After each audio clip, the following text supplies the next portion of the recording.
Bonjour à tous et bon réveil matinal. Bienvenue dans ces temps de prière et d'exhortation matinale.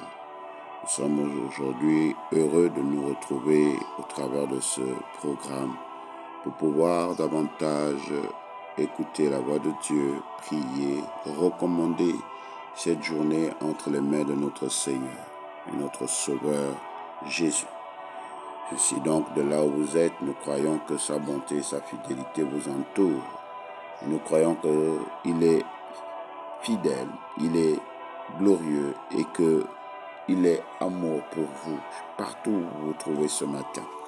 Que vous soyez en Afrique, en Asie, en Amérique, en Antarctique, en Europe, en Océanie, que vous soyez dans votre chambre, que vous soyez sur votre lit, que vous soyez dans votre maison en train de faire du ménage, en train de préparer ou en train d'aller au travail, que vous soyez dans votre bureau, dans votre voiture, en train de faire du sport. Nous vous invitons à vous connecter à nous ce matin et à prier avec nous ce matin. Prions. Père Céleste, excellent Père d'amour et de grâce, toi qui es le Dieu fidèle, toi qui es le Dieu tout-puissant, ce matin nous te célébrons, ce matin nous te glorifions, ce matin nous nous approchons de toi avec action de grâce, en reconnaissance pour la vie que tu as renouvelée en chacun d'entre nous ce matin. Nous savons que ce n'est pas un mérite, mais c'est vraiment un privilège particulier que d'être debout et de vaquer à nos différentes occupations. Ce n'est pas le fruit de notre volonté personnelle. Ce n'est pas le fruit de notre manière de vivre. C'est simplement la grâce de Dieu. C'est pourquoi ce matin, ô Père, nous te rendons toute la gloire. Nous te rendons la gloire. Nous te rendons la gloire. Merci Jésus. Alors que nous tournons nos regards vers toi, nous prions qu'en ce jour particulier, que ton nom soit glorifié, que ton nom soit élevé, que ton nom soit magnifié, exalté, adoré.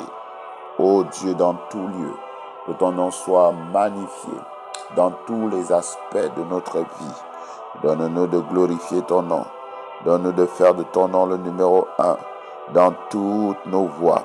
Donne-nous de faire de ton nom la priorité, la primauté de toutes choses maintenant, ô Dieu, et que ton règne vienne, que ton règne soit établi au milieu de nous pour détruire tout le règne du diable, détruire les œuvres du diable, détruire les mauvaises pensées, détruire les mauvaises décisions, détruire tout ce qui ne vient pas de toi, ôter tout ce qui ne glorifie pas ton nom, au nom de Jésus-Christ de Nazareth, ce matin dans l'autorité du nom de Jésus, que le règne de Dieu détruise le règne de la sorcellerie familiale, le règne de la sorcellerie territoriale, le règne de la sorcellerie nationale, le règne de la sorcellerie, ô Dieu de gloire ancestrale, originelle, peu importe les œuvres des ténèbres qui ont dominé et régné dans nos vies ce matin, peu importe les incantations, peu importe les planifications, peu importe tout ce qui a été organisé tout au long de cette nuit, que cela échoue au nom de Jésus,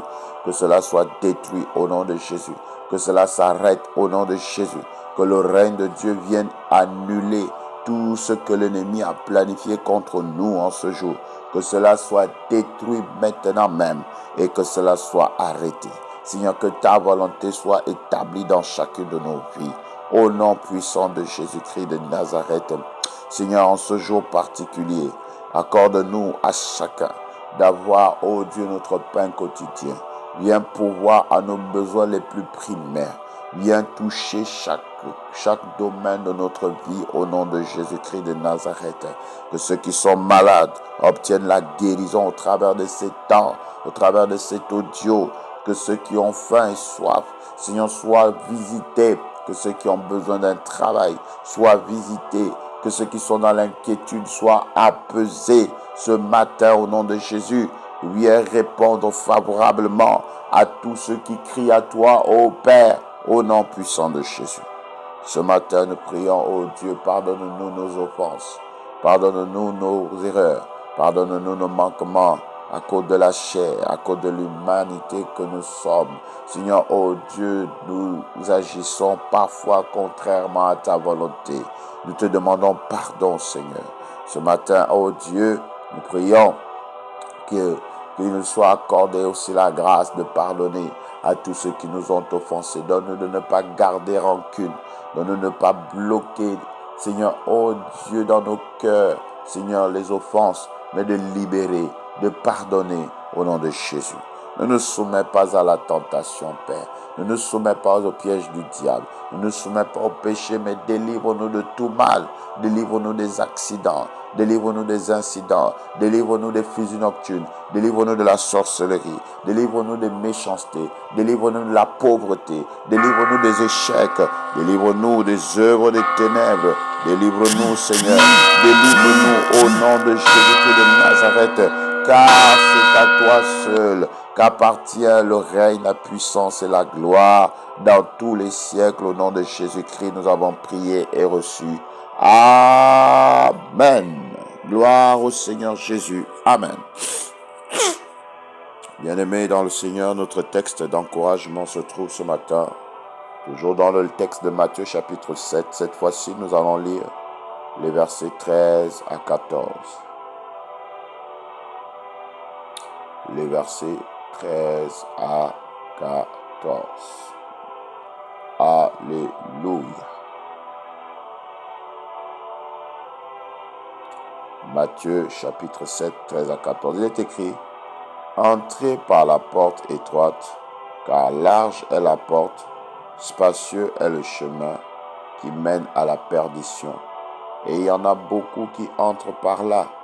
Mais étroite est la porte, resserrez le chemin qui mène à la vie, et il y en a peu qui les trouvent. Amen.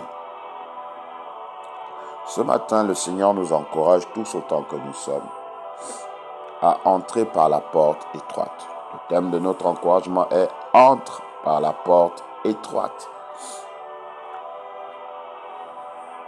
À travers ce texte, nous pouvons comprendre que dans la vie, l'issue finale de notre vie est déterminé par deux portes par lesquelles nous pouvons entrer. Qui que nous soyons sur la terre, quoi que nous fassions, il est écrit que il est donné à l'homme de mourir une seule fois, ensuite vient le jugement. Cela veut dire qu'autant que nous sommes, nous allons être jugés. Autant que nous sommes, nous allons mourir. Personne n'échappera à la mort. La mort est déjà établie et planifiée ou encore préparée pour chacun. Et cela, nous ne pourrons pas échapper. Car depuis le commencement, à cause du péché, la mort est entrée dans la vie de l'homme et l'a emmené dans une condition plus ou moins fataliste, c'est-à-dire que nous ne pouvons pas y échapper. Mais le problème, ce n'est pas la mort. Mais le problème, c'est la vie après la mort. La question qu'il faut se poser, c'est quand cela arrivera, où est-ce que j'irai? Où vais-je me retrouver? Dans quelle situation je vais me trouver? La Bible nous parle clairement de deux issues. La Bible nous parle clairement de deux chemins. La Bible nous parle clairement de deux portes. Tout homme devra faire le choix sur la terre de la porte par laquelle il va entrer. La porte par laquelle tu entres sur la terre va déterminer le lieu où tu vas te retrouver après la mort. Bien-aimés dans le Seigneur, et même ceux qui ne le sont pas, mais qui écoutent ce message, c'est maintenant qu'il faut faire le bon choix. C'est maintenant qu'il faut décider du chemin par lequel tu passes. C'est maintenant qu'il faut décider la voie par laquelle tu passes. En réalité, ici, le chemin et les portes, c'est la qualité de vie que nous devons mener sur la terre. La qualité de vie que nous allons mener sur la terre va déterminer le lieu dans lequel nous allons nous retrouver après la mort. Ce n'est pas après la mort que cela sera déterminé. C'est maintenant même qu'il faut choisir le chemin, qu'il faut choisir la porte. La Bible dit qu'il y a une porte qui est large et spacieuse. Tout le monde passe par là. Mais la Bible dit que c'est un chemin, une porte qui mène à la perdition. qui mène à la mort, qui mène à la destruction. Et il y a une autre porte qui est resserrée. Une autre porte qui est petite, qui est étroite. C'est-à-dire pour entrer, ce n'est pas facile. Mais cette porte-là mène à la vie. Alléluia. Alléluia. Alléluia. Et le Seigneur te demande ce matin de choisir la porte étroite. La porte resserrée qui mène à la vie. La porte spacieuse dans laquelle tout le monde passe. C'est-à-dire tout le monde fait. Aujourd'hui, le péché, c'est tout le monde. C'est facile de pécher. C'est facile de faire du mal aux autres. C'est facile de critiquer. C'est facile de se mettre en colère. C'est facile de tricher. C'est facile de voler, d'escroquer. C'est facile de forniquer. C'est facile de commettre l'adultère. Aujourd'hui, c'est facile d'être dans la débauche. Tout le monde est dans la débauche, dans l'alcoolisme, dans l'ivrognerie, dans tout ce qui est... C'est facile de faire ce qui est mal. Même quand nous savons que cela nous détruit, c'est facile de le faire. Tout le monde est dans le désordre.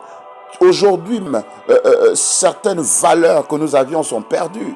Aujourd'hui, ça devient facile d'admettre le péché dans nos maisons, le péché même dans l'église, c'est facile. On ne parle même plus du péché, tout le monde pêche, tout le monde commet le péché. Et donc nous tous, nous pouvons pécher sans problème. Mais c'est difficile de vivre dans la sainteté, c'est difficile de marcher dans la droiture, c'est difficile d'être dans la justice. Aujourd'hui, même dans nos différents départements, tout est escroquerie, tout est mensonge, tout est vol, tricherie. Il n'y a plus rien de vrai. Tout devient faux. On vit dans le mensonge. On vit dans l'hypocrisie. C'est facile d'être hypocrite. C'est facile de mentir. Mais cela devient difficile aujourd'hui de dire la vérité. Bien-aimé dans le Seigneur, c'est facile d'aller à l'église, mais c'est difficile de devenir chrétien. Tout le monde va à l'église. Mais le fait d'aller à l'église ne veut pas dire que tu es dans la porte étroite. C'est facile d'avoir une Bible, mais c'est difficile de pratiquer ce qui est écrit dans la Bible. Or, c'est la pratique de la parole de Dieu qui nous permettra d'être sauvés. La Bible déclare que Jésus-Christ est le chemin, la vérité et la vie. Nul ne va au Père qu'en passant par lui. Jésus est la porte étroite par laquelle tu dois passer pour avoir la vie éternelle. Sans Jésus, tu iras en enfer. Si tu ne mets pas ta foi en Jésus, si tu ne décides pas d'obéir à Jésus, même si c'est difficile, même si ce n'est pas facile, mais c'est ça le chemin à suivre. Jésus dit d'abandonner l'alcool, il faut abandonner. Jésus dit d'abandonner la fornication, même si c'est difficile, parce que la chair s'est habituée, il faut abandonner. Jésus demande d'abandonner l'adultère, le mensonge, le vol, toutes ces choses qui ne glorifient pas Dieu. Même si c'est difficile, il faut abandonner, parce que si je n'abandonne pas, j'irai en enfer. Bien-aimé dans le Seigneur, demain peut être trop tard. C'est aujourd'hui qu'il faut accepter la porte étroite qui est Jésus. C'est aujourd'hui qu'il faut donner ta vie à Jésus. C'est aujourd'hui qu'il faut changer. C'est aujourd'hui qu'il faut abandonner le péché. Le péché est la porte spacieuse, le chemin large. Mais la sainteté, mais la justice de Dieu, mais Jésus est la porte étroite. Entre par la porte de vie éternelle et laisse le péché. C'est Christ. Oh, peut-être que c'est aujourd'hui que tu entends sa voix. N'endurcis pas ton cœur. Donne ta vie à Jésus ce matin. Et fais avec moi cette prière. Père céleste, excellent Père d'amour et de grâce, je te demande pardon pour tous les péchés que j'ai accomplis. Mais ce matin, je réalise que sans Jésus, j'irai en enfer. C'est pourquoi je prends la décision de donner ma vie à Jésus, de le recevoir et de croire en lui comme Seigneur et Sauveur personnel. Merci de m'accepter dans ton royaume et de faire de moi ton fils à partir de maintenant. Au nom de Jésus-Christ. Amen. Si vous avez fait cette prière de tout votre cœur, sachez que vous êtes né de nouveau dans le royaume de Dieu. Recherchez autour de vous une église qui confesse Jésus-Christ comme Seigneur et Sauveur personnel et qui s'appuie sur la Bible et grandissez dans cette église. Si vous n'avez du mal, vous pouvez nous contacter au plus 241 74 16 57 53.